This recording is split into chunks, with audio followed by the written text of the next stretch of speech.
അതിപ്രശസ്തനായി തീർന്ന മൈക്കലിൻ്റെ ബാല്യം കൂടുതൽ സമയം സ്റ്റേജുകളിലായിരുന്നു. മറ്റു കുട്ടികൾ മൈതാനങ്ങളിൽ കളിക്കുമ്പോൾ അവൻ മണിക്കൂറുകൾ കഠിനമായിട്ടുള്ള റിഹേഴ്സലുകളിലായിരുന്നു. മറ്റു കുട്ടികൾ കഥകൾ കേട്ട് ഉറങ്ങിയപ്പോൾ അവൻ ബാക്ക് സ്റ്റേജിലെ ഇരുണ്ട മുറികളിലെ സോഫകളിലോ ബെഞ്ചുകളിലോ മറ്റോ ഉറങ്ങിയായിരിക്കും. ബാല്യവും സൗഹൃദങ്ങളും നഷ്ടപ്പെട്ട ബാലപ്രതിഭ, ചൈൽഡ് പ്രോഡിജി, അതായിരുന്നു മൈക്കൽ ജാക്സൺ.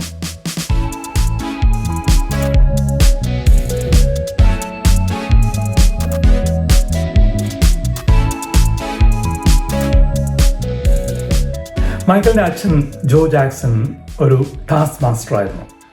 കഠിന ഹൃദയനും ചിലപ്പോൾ ക്രൂരനുമായ മനുഷ്യൻ. സ്വന്തം മക്കളുടെ മ്യൂസിക് ബാൻഡിൻ്റെ ദയാരഹിതനായ മാനേജർ മാത്രമായിരുന്നു അയാളെന്നായിരുന്നു ടിയൻ്റെ വിചാരമെന്ന് മൈക്കൽ പല പ്രാവശ്യം പറഞ്ഞിട്ടുണ്ട്. ജാക്സൺ സഹോദരങ്ങൾ 9 പേരായിരുന്നു. 6 ആണും 3 പെണ്ണും. മൈക്കൽ 7ാമൻ. ഒരു മ്യൂസിക് ബാൻഡ് ഉണ്ടാക്കാൻ വെളിയിൽ പോകേണ്ട ആവശ്യമില്ലായിരുന്നു ജോ ജാക്സണ്. മാത്രമല്ല, പിള്ളേരെല്ലാം അസാധ്യ പാട്ടുകാരും ഡാൻസുകാരും.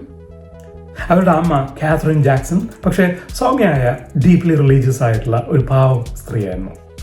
മൈക്കൽ പിന്നീട് പറഞ്ഞിട്ടുണ്ട്, ഞാൻ കൂട്ടുകാരോടൊപ്പം കളിക്കാൻ ആഗ്രഹിച്ചു, ഒരു സാധാരണ കുട്ടിയെ പോലെ.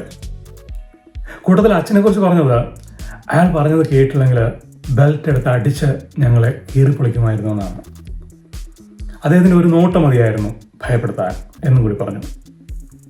പക്ഷെ അതെന്തായാലും ജോ ജാക്സന്റെ ആ കണിച്ചതയാണ് ജാക്സൺ കുടുംബത്തെ സൂപ്പർ സ്റ്റാറുകളാക്കിയത്. ജാക്സൺ 5 എന്ന ബാൻഡ് അക്കാലത്ത് ലോക പ്രശസ്തമായിരുന്നു.